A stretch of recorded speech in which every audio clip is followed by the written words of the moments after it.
What's up, everybody? Hope you guys are having great holidays. Thought I'd take this time to talk about four massive events coming up in the arm wrestling world.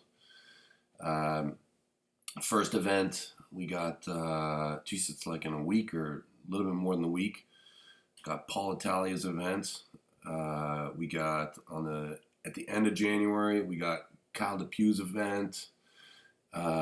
We got the massive card at the beginning of February in Turkey, set up by Engen. Incredible East versus West card. And finally, at the end of March, we have King of the Table 3. So I'm not going to talk about all the matches, just kind of a few of the matches surrounding these events, and give you just a tiny bit more information on them, because what a fantastic couple months we have lined up in arm wrestling. So the first event that's just right around the corner here is Paul Italia's event. It's a pay-per-view event, and I'll put the links to all the events down below here so you guys can find them and spend your weekends like I do watching arm wrestling. Really, to me, this one is about one match. It's about Lachlan Adair versus Todd Hutchings. It's a humongous match. Lachlan Adair shows incredible dominance in the Australian scene, which has been really, isolated and locked up for this whole period of COVID. Lachlan Adair seems to be miles ahead of everyone else in Australia. The dude is a physical specimen. If you follow him on Instagram or his YouTube, you'll see some of the feats of strength that he does in general and specific for arm wrestling. He's incredible. Hasn't been arm wrestling a super long time, but arm wrestling long enough so that he's there for sure. He's there, and he's the Brisbane club is super strong, and he's surrounded himself with guys who love arm wrestling. So this could be the breakout kind of event for Australia to really have Australia put themselves on the map internationally and say, okay, now we're here. Could be Lachlan Adair leading the charge on that one. We all know who Todd Hutchings is. Todd Hutchings has been kicking ass all around the globe in total barbarian fashion for, forever. So it's quite a test. It's quite a test. Todd Hutchings is quite a leap. You beat Todd Hutchings and you are, who's next? The list gets really short. So, but by all accounts, this could be quite close. So hopefully everything goes smooth. The jet lag doesn't affect Lachlan too much. Everything comes together and it's incredible. Other thing of note at that event is Travis Bagent is got a match with Brandon. Brandon sorry, I'm going to say your name a bit wrong. Brandon Elsesner. Brandon he's another one of these dudes who, over the period of COVID now, you have to think that this guy is right on top of the pile of the light heavyweight division. Before COVID, I would have said, yeah, he's a good arm wrestler. But now I'm like, he's right there. Like, he's right at the top of the pile. Last time I saw Travis, he was super weak. Like, pitifully weak. Right, Travis? Anyways, we all know what Travis is capable of. Does Travis getting himself back in shape? You really never know. it's so hard to say. Actions speak louder than words, and even though Brandon is, he's a smaller dude by far. He's physically very impressive and super dedicated, and if Travis has been sleeping, he'll lose. Like if Travis hasn't started training, he'll probably get beat up. So it's interesting to see if this is an indication that perhaps Travis is starting to get going again. Okay, next event. End of January for me. I know that there's a few. Kyle's running this one. I think it's down in San Diego, I believe, again. He's a hell of a young promoter, and I'm sure he's going to have a lot of interesting stuff going on at the event, but everything highlights around Derek Smith and Tim Bresnan. Tim Bresnan is forever the underdog. Forever. Doesn't matter who this guy pulls, I feel like he's the underdog. I don't know why. I mean, I remember when he beat Vovoda. Doesn't matter who he beats. Doesn't matter what happens. Like, I don't know. Tim's got this chronic underdog feel about him. Fabulous, super well tested, lots of pedigree. This guy is, it's interesting where you placed him because he has been active in the PAL, but that's been kind of shut down. We didn't see him actually arm wrestle with as many North Americans.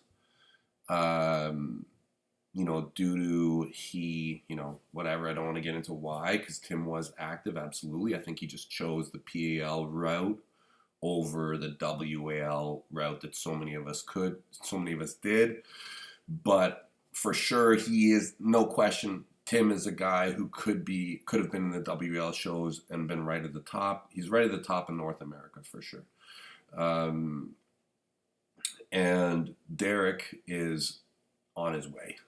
Derek is a gigantic dude who loves arm wrestling like crazy, dedicated. He's kind of taken the steps in his career where he's got his sights set on the top, and undoubtedly he's going to get there. It's just, is he there today? Is he there in a year, 3 years?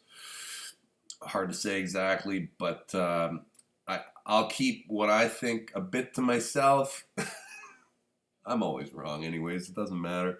But nevertheless, close match, great match. Talks about, the top of the pile in North America and has Derek broken in. Has Derek broken into that pack. I can't wait. Perhaps the biggest card on the deck, East versus West, Engen Terzi. Thank you so much for all your contribution to the sport of arm wrestling. The amount of work that Engen Terzi has done for the sport is incredible. Yeah, Engen, keep doing what you're doing. We're all in your debt. Incredible card. Wow. It's kind of cool to see like a guy like Engen.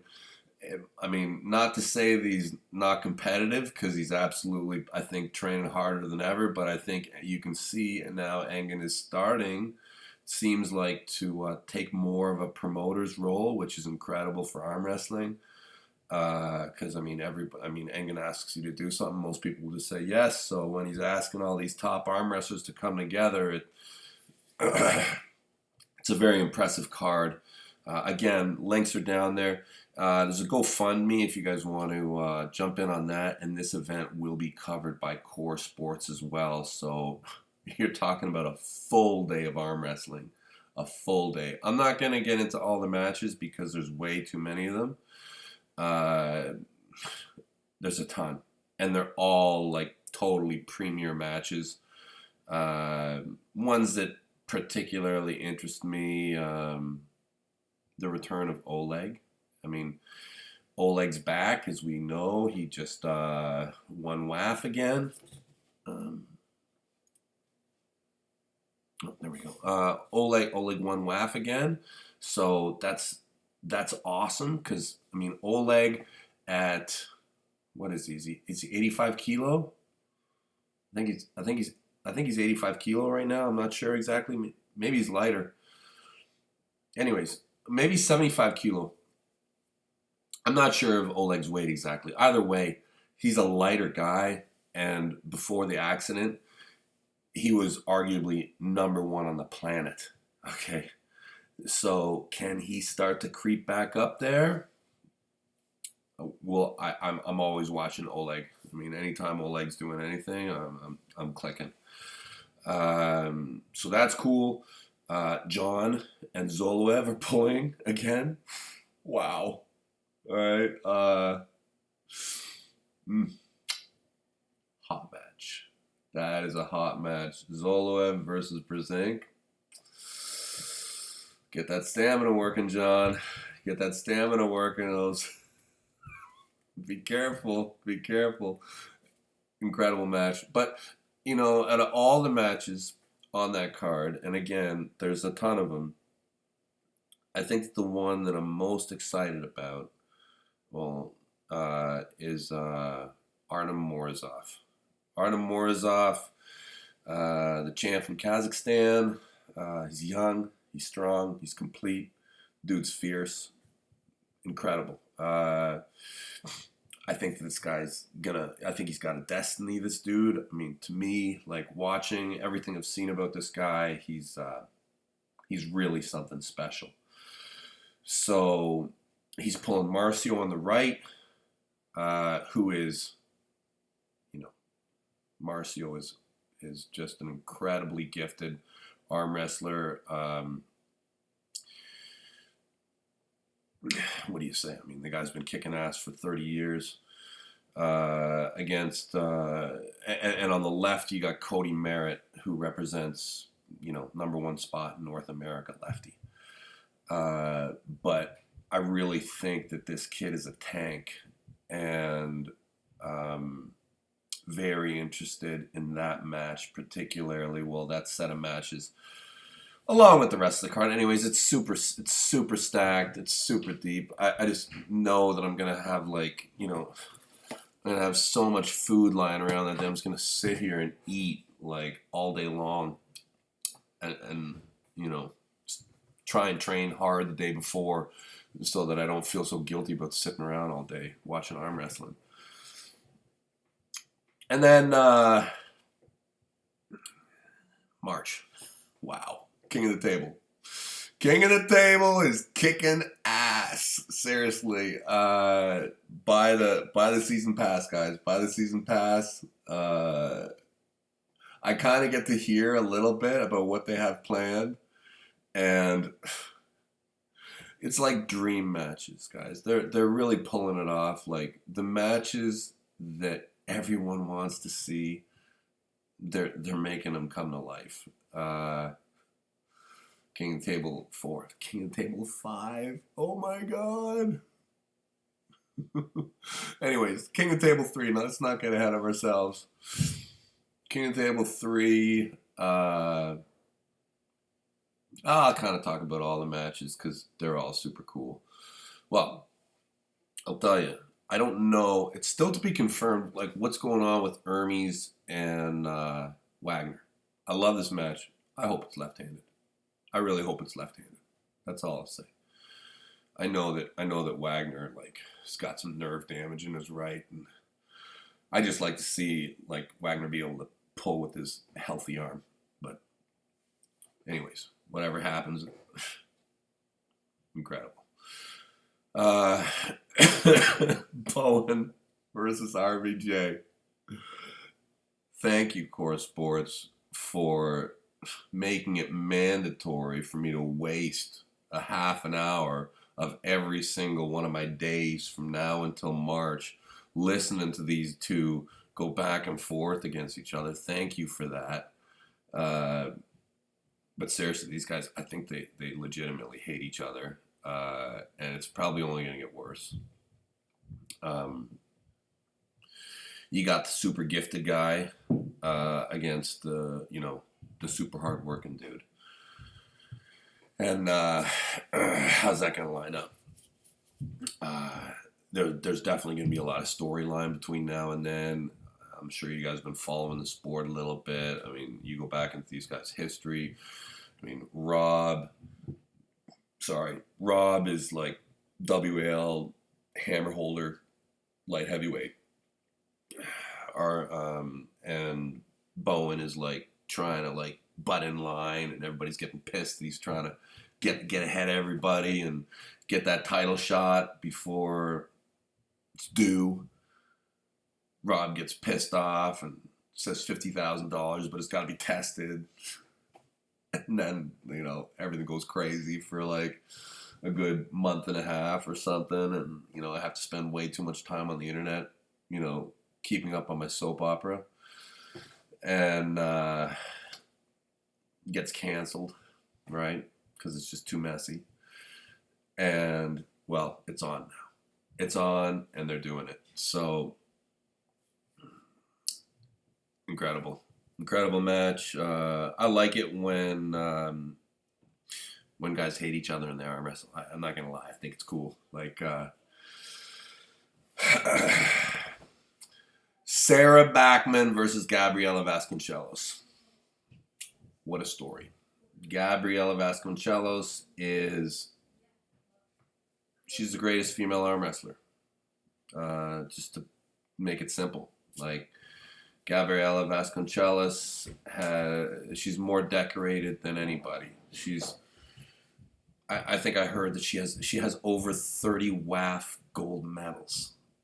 It's crazy. It's just crazy. Like you watch Gabby train. Her strength is unbelievable. You watch her arm wrestle. It's not even close. Like, she's so far ahead of her competition. Typically, it's very impressive. And then you have Sarah. Sarah is one of those athletes that was so good in a multitude of ways that she kind of got pulled from us, from our little world of arm wrestling. Right? Like, she was so talented that kind of she got pulled out by other sports, super popular athlete. She's got, a lot of things going for her that kind of pulled her away from the sport for a little bit. But in her heart, absolutely, if you follow Sarah closely, I mean, she's been arm wrestling from a young age. Clearly, she's very passionate about arm wrestling.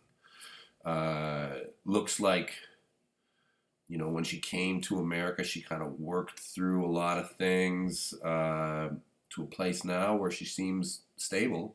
And if you follow her from the time of her injury, right? Because we all know Gabby and Sarah pulled WAL. It was the same day I pulled Michael. So I think that was 2018.